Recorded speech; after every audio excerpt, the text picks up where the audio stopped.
What is going on, everybody? It is Alex coming back at you with another video, and today we are going to be doing a mock the mock and continuation of Mel Kiper's brand new mock draft. So, if you guys are new, would love for you guys to stick around, like, comment, subscribe. You guys know how to use YouTube at this point. Let's get right into this because we have a long video ahead of us. I just reviewed and continued Daniel Jeremiah's as well, so feel free to check that out.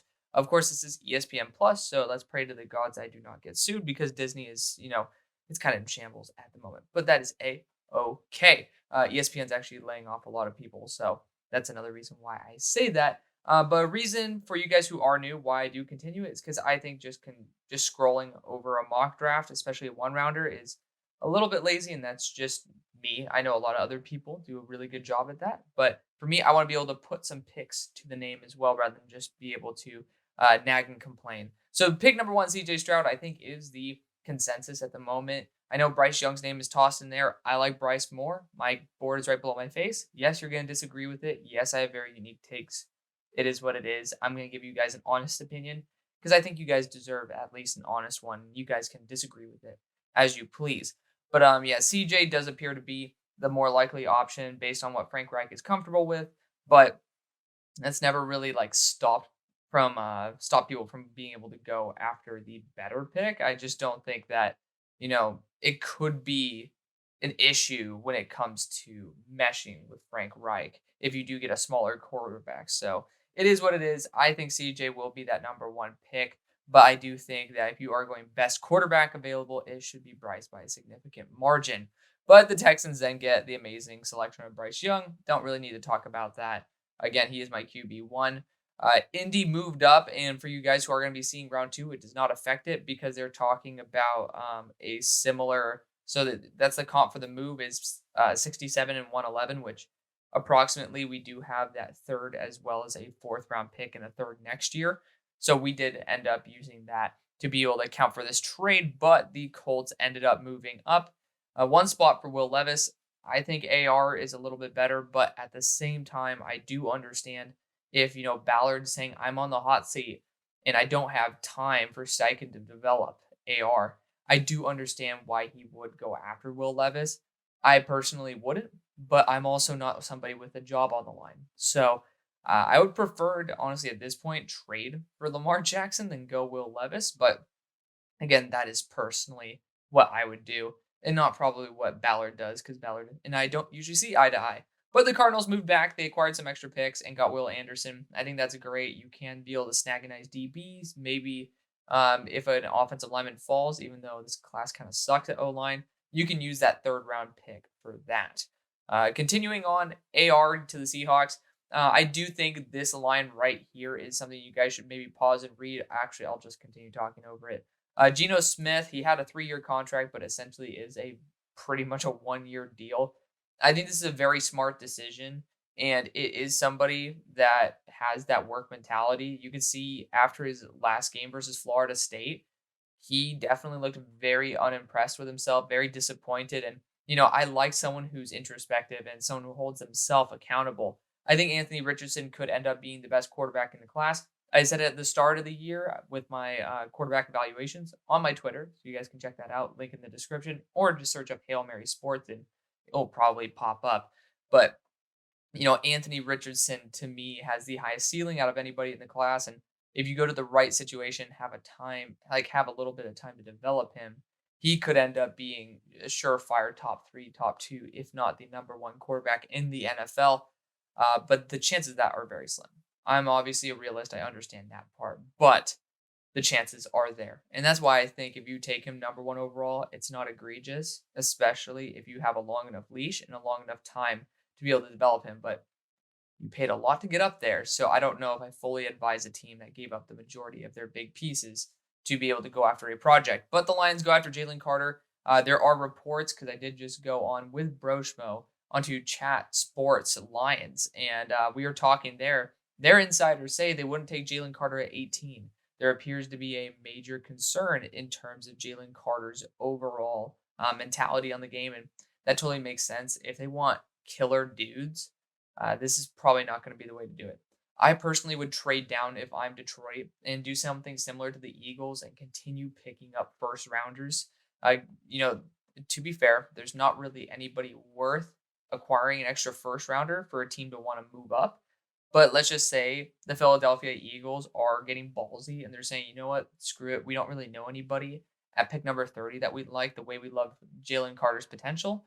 That's a perfect time to be able to say, hey, give me that pick 30 as well. We'll have three first, and then we could flip that for future draft capital.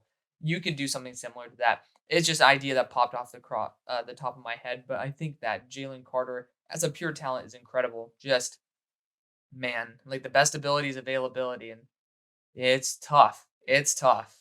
It's tough. And, I already talked about it ad nauseum. You guys can go check out other videos where I went more into depth about the personality concerns. Raiders going Christian Gonzalez. CG is a very high upside corner. And, having him with a McDaniels regime and more of that Belichickian regime, I think that's great. I really do. Obviously, McDaniels has an influence over the offense, but I do think that Christian Gonzalez does fit that type of mentality that McDaniels would be willing to spend a top pick on. Falcons going Devon Witherspoon. I have to own up to this one because I misunderstood my buddy Cam.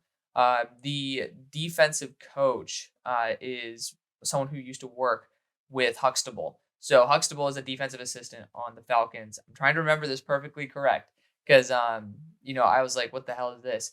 So he doesn't have a coach on the roster, but his DC from last year was somebody who used to work with a defensive assistant on the Falcons. So that connection definitely does seem to be real, and defensive back is something that Falcons are looking at.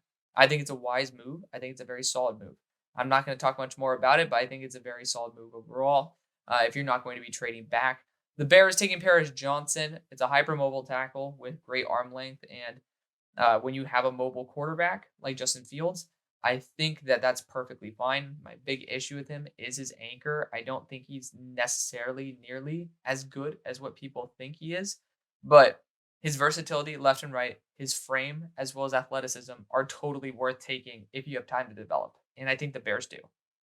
So, yeah, they've done a great job. Eagles going Peter Skoronsky is a little bit interesting because of the fact that they don't really need to go guard at the moment since Kelsey's back because, Jurgens is going to be there. And I know that he addresses it in the paragraph below. But I will just say it is very Philadelphia Eagles to continue to create that rotation. I would just say they'd probably do that in like round two if they're going to be going after a guard depth piece. I think if you want to go after a guard depth piece with tackle versatility, then you could do it here. I don't think Peter Skronsky has a long enough arms to be able to compete. His play style does not match what it needs to be an offensive tackle at the next level. He could be, but I'm a lot more afraid of what he could be. But of course, Tyree Wilson were on the board. I would have taken him there. I'm just going to address the picks as they are rather than say, oh, well, why didn't you choose this person? Because that's just going to make a video absolutely long and absolutely atrocious. But going Tyree Wilson is a great value here. The Titans need to just build pieces. They're probably going to be at the number 2 or 1 pick next year. And I think that'd be a good spot to go after a QB. And, defensive line, offensive line needs to be their priority in these early rounds, as well as wide receiver. Once you get all those three, I think this team's pretty damn solid. Houston Texans going Nolan Smith out of Georgia. I don't know how he's going to play in this system, but if you can find a way to make it work, he has a great work ethic and he also works on himself. That's awesome. I love to see that he's putting 100% into every rep and he's also putting work in the offseason and developing his game. I think he'd be a true star if he's able to remain healthy and on a good roster that can use him properly. Jets going Broderick Jones, a very consistent, solid tackle. Isaiah McGuire made him look like a tool, but it's God only knows about Isaiah. I really hope that he goes back to that guy who I had at number 2 on my board. Patriots Joey Porter Jr. I love him to death.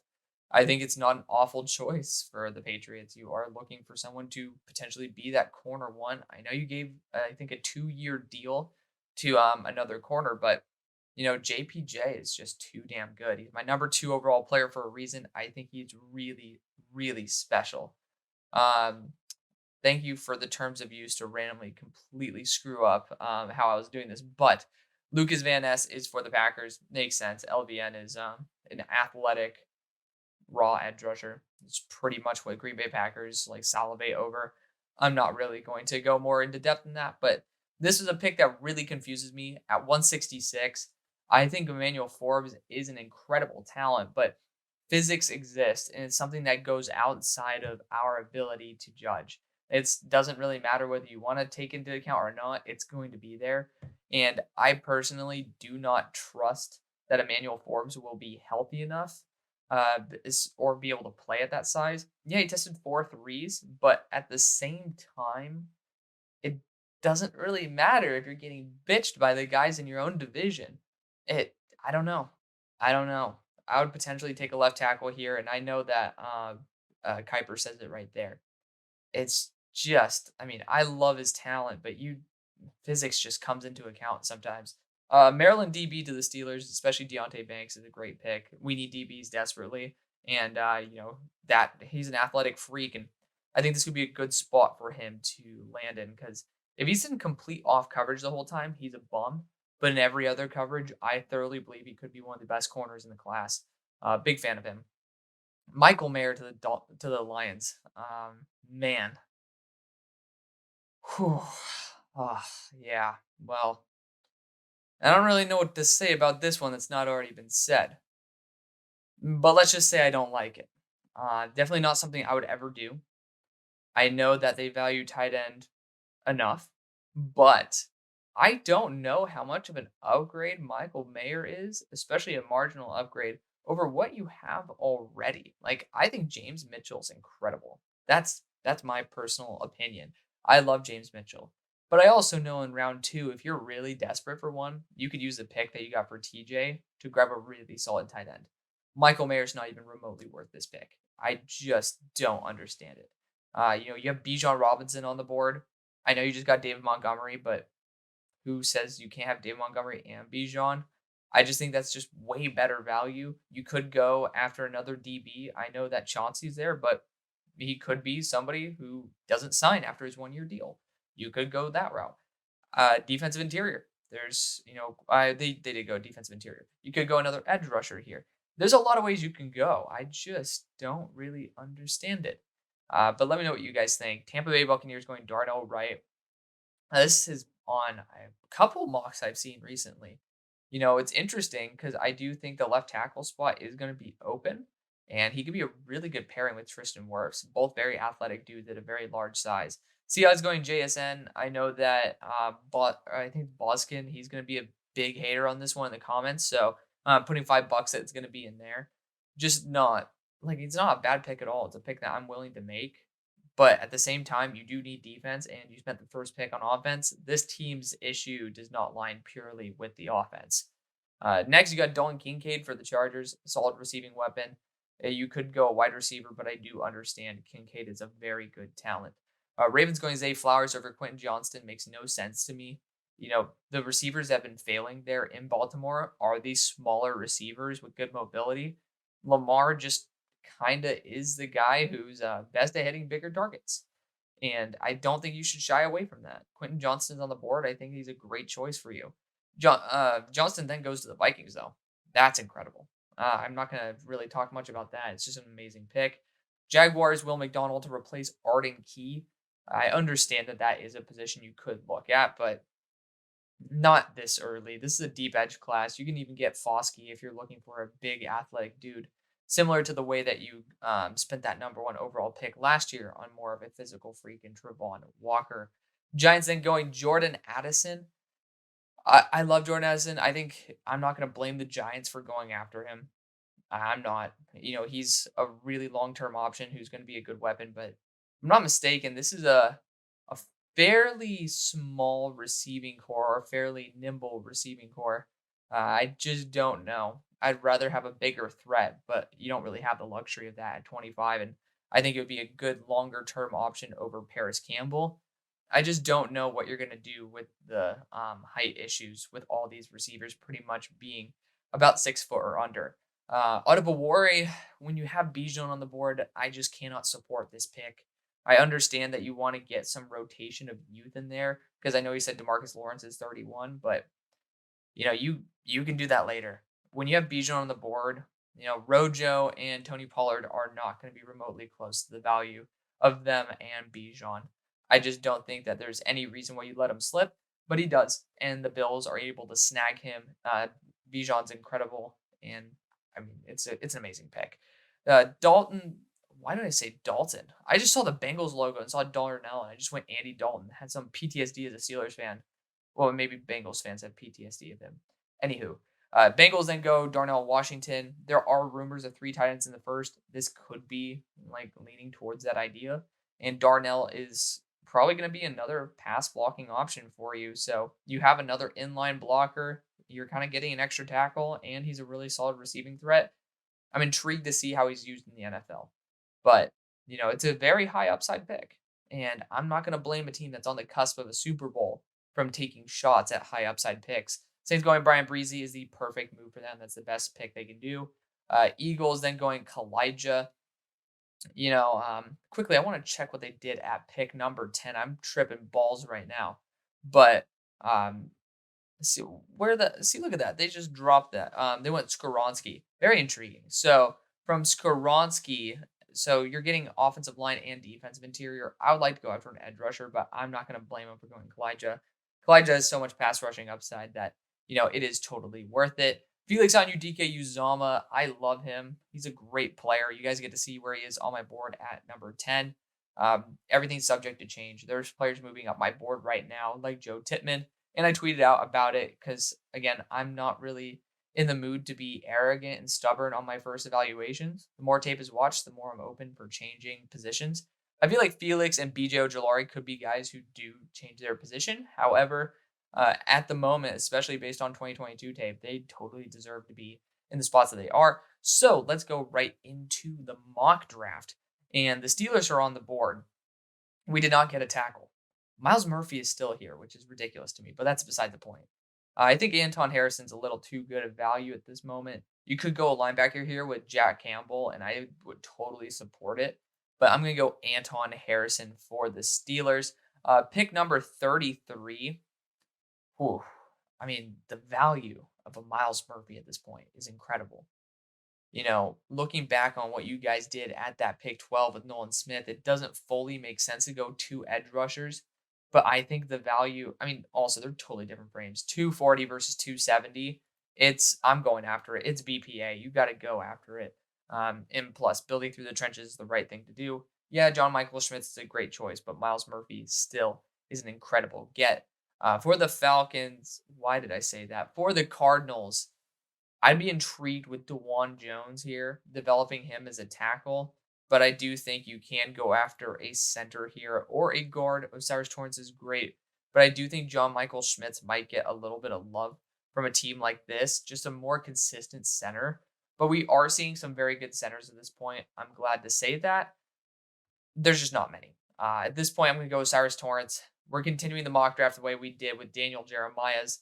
The Los Angeles Rams, Brian Branch is a great choice.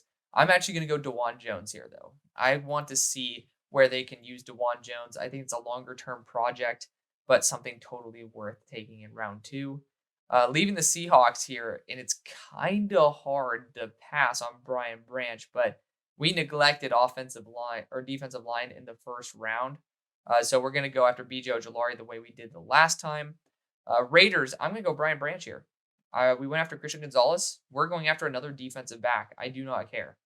I don't even care who's on the roster. And I know you sent somebody in free agency, but Brian Branch is a little too good to pass on. The Panthers, let's change it up a little bit. And I might want to get after a weapon for him, but I'm actually going to go after Jack Campbell here. I think his value is going to be incredible. It's somebody that can be working into that defense. I know we just shifted Jeremy Chin to linebacker, but I don't think that's going to be the long-term move. I think his best value is as a safety, but I think Jack Campbell is going to be a great choice since Shaq Thompson is getting very expensive. Pick number 40. So wide receiver, to me, needs to be at least looked at once. We went defensive interior already, and I think it could be a good choice.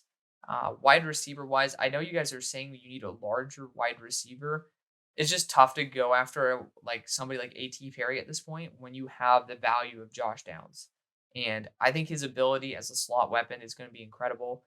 You just don't need to force getting a big receiver yet, and I think it's in the works. So we're gonna go after Josh Downs here. The Titans went after an edge rusher in round number 1, so you bet your ass I'm gonna be seeing what offensive linemen are available. Holy shit, they do this every time. I'm gonna go Cody Malk though. He is a really good mobile blocker, and he can kick into guard, which is never a bad thing. And he also can play left tackle. So it's a good value pick. You know he's gonna start on your team. And I think you've taken, yeah, you actually took a tackle from North Dakota State a couple years ago, Dylan Radunes. So you're going back to North Dakota State. I'm a big fan of it. It's a good value pick, especially at this spot. The Browns, Mozzie Smith's kind of too good to pass on. You know, his size, his potential, it's a little too good. Edge rusher is a position I like to go as well, but you know, you gotta do what you gotta do. The Jets, well, this could be traded for Aaron Rodgers. So if it is, then I mean, I'm looking for a receiver here with this pick. But I mean, actually, I would go for a tight end for the Packers if this is that type of pick. But we are not doing that trade as of the moment because it's not official. But I am looking at Trenton Simpson. I would love to be able to get an athletic linebacker into a solid defense. Pick number 44, Devon Witherspoon was round one's selection. I'm going to be getting some extra pass rush here, and you have some incredible players still on the board. Yeah, there's honestly it it's kind of tough to actually select one of these guys at this point in the draft. I think wide receiver is not out of the question, but the signing of Mac Hollins does make it a lot less likely. I am actually going to go. Whew, I'm going to go Foskey. I think I did this before. I think Foskey's upside's incredible. And it's weird that I'm the one who's complimenting him because I was his biggest hater at the start of the year. And I don't think he did any better or any worse than what he did last year, this past year. So it's kind of weird to see everybody fall off on Isaiah Foskey when he really didn't do anything wrong. But the Packers, I am getting a receiving weapon for them. Luke Musgrave or Sam Laporta. I love Laporta more, so do with that as you will. The Patriots went after JPJ in round number 1. I am not going to go after Matthew Bergeron because that's exactly what I just did before. Linebacker with Drew Sanders, however, I do know linebacker is a position you could address. I love Drew Sanders. He is my linebacker number 1, but it's like these top 3 linebackers are definitely really solid players, like really solid. I'm very happy to see that we have some more really good linebackers that I think could be big impact players at the next level. Pick number 47, first round was on the slot corner pretty much. So this one, I could definitely see it being Bergeron being a developmental tackle, but maybe just wait a little bit later on. Man, this class is ass cheeks. Sorry for the language, but maybe Asim Richards. Man, you got Bergeron there. It's kind of tough to pass on him. Like, that's really tough. You could see a running back in here. I know Antonio Gibson's going to be coming up to his contract, and I think Jameer Gibbs could be a really good get, especially since you have Tony Pollard haunting your division. Him and Brian Robinson, man, having an Alabama duo right there would be a little bit nasty, and you're getting the ball still out of Sam Howell's hands. I think this is a very underrated pick that I've never done before, and I would love to hear your guys' feedback on it. Yeah, so Brian Robinson, Jameer Gibbs, and Antonio Gibson for a short period of time there. Definitely worth at least considering. Pick number 48, Jalen Carter and Michael Mayer, 2 picks I cannot really see happening. Linebacker, you could go after another one. Oh, Ivan Pace is such a beast. I love Ivan Pace. Just a really awesome player. But I would love to be able to see how Cam Smith fits in for a year. Tyreek Stevenson develops for a year. Eli Ricks develops for a year. But I'm actually going to go, and I'm going to have Sidney Brown develop behind Chauncey Gardner-Johnson. And yeah, it's going to be an unpopular pick, but you're going to pair him back up with Kirby Joseph, and this is going to be the longer term option. You're going to probably put Sidney as a slot corner or as a safety, whichever one is not already taken up by Chauncey. And I think he actually will be able to totally kick ass for you guys. I love Sidney Brown. He's a top 32 player on my board. I'll scroll down a little bit so you guys get to see a bit more. But yeah, Sidney Brown is there at 31. Of course, these should be highlighted in yellow, but you know, whatever. We just live a little bit. The Steelers now are on the clock. We drafted Anton Harrison. We have also drafted Deontay Banks. I'd be very happy at the moment. I would also look potentially at a second cornerback at this point. You know, Tyreek Stevenson would not be a bad choice at all. But linebacker, man, I'm gonna pull one. I'm gonna pull one that's very unique. I know Diane Henley could be the pick here. I'm gonna go Ivan Pace Jr. I want to show some love for someone who I actually have in at number 51 on my board. Somebody who's not getting enough hype. He's 230 pounds at 5'10. You know, 5'10, scary, but also the Steelers drafted a 5'10 linebacker in the first round. So there is a role for him. But he's a heavy thumper, someone who I have so much respect for. I've seen him in person. He's able to just get reactions out of other players on other teams. He's just someone who's really fun and really electric. And he's able to deck guards that are pulling. And, you know, I really would love to see him on my roster at least. So yeah, 5'10, 231 pounds. He's been a really good player there for Cincinnati. Cincinnati's had a great defense, and you know, he's been one of the main pieces of it. Pick number 50, round number 1. I'm forgetting what they went after. Darnell Wright. So, offensive line already acquired. I am going to go after a weapon here in Luke Musgrave. I think the value is just too good. Also flips off the Dolphins. So, Dolphins are now sitting here. They're like, well, shit. That was an easy pick. And positions I would look at, you could get a developmental corner here. I don't think it's out of the blue to go after one. Jalen Ramsey's there, but you know, at the same time, you could just try to get a cheap option. Corners always get injured too. Running back, not out of the question, but I'm not really for that one. But I think Matt Bergeron's totally worth it. You can play guard, you can play tackle. It's just too good of a value at the point, especially with this class. The Seahawks, Diane Henley, you're going to keep him in the Washington State area. Not really. UW would be much closer, but you're keeping him in the state of Washington, and you guys are looking for a linebacker. Please say I did not draft a linebacker earlier, and I did not. Holly fucking Luya. Pick number 53 for the Bears. Defensive back is the best value on the board right now, and getting a boundary is kind of crucial. So Cam Smith is going to be a great pick. I also have no idea why it jumps down like that every time. So if you guys are curious why it is doing that, I have no control over like why the screen does that every time I pick, but you know, it is what it is. The Chargers chose a tight end in round number 1, and I think Tank Dell is an incredible value here in round number 2. Lions are back, so defensive interior got tight end, got and then linebacker has been acquired. You could see some extra offensive tackle picks. I do think that you could go after Devon A-Chain here. He could be your cheaper version of DeAndre Swift, and he's probably less injury prone as well.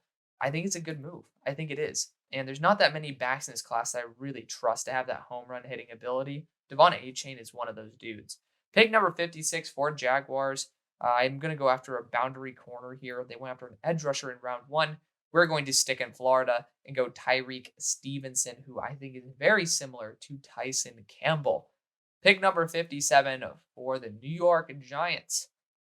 Could go an offensive lineman here, and I'm going to go Luke Whippler, who is my center number 1 in the class at the moment. Pick number 58 for the Cowboys. I'm going to actually get a developmental corner here as well.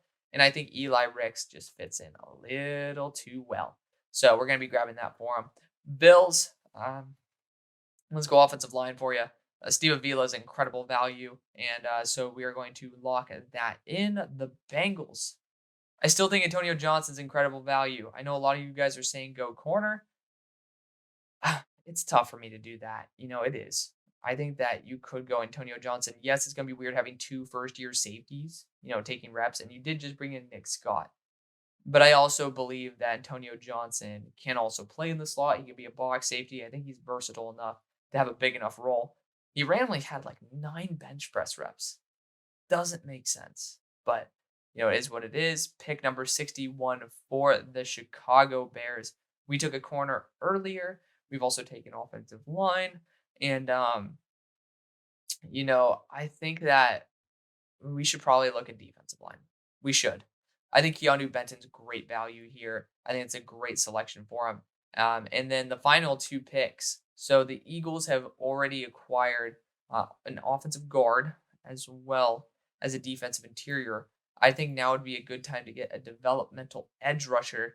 And surprisingly, I'm going to bring back Isaiah McGuire into the fold. I think when we rewatch the tape, I think the tape needs to matter a little bit more than the offseason evaluation because when you see what he's done to first round quality offensive tackles, it's a surprise why he's not getting the hype he does deserve.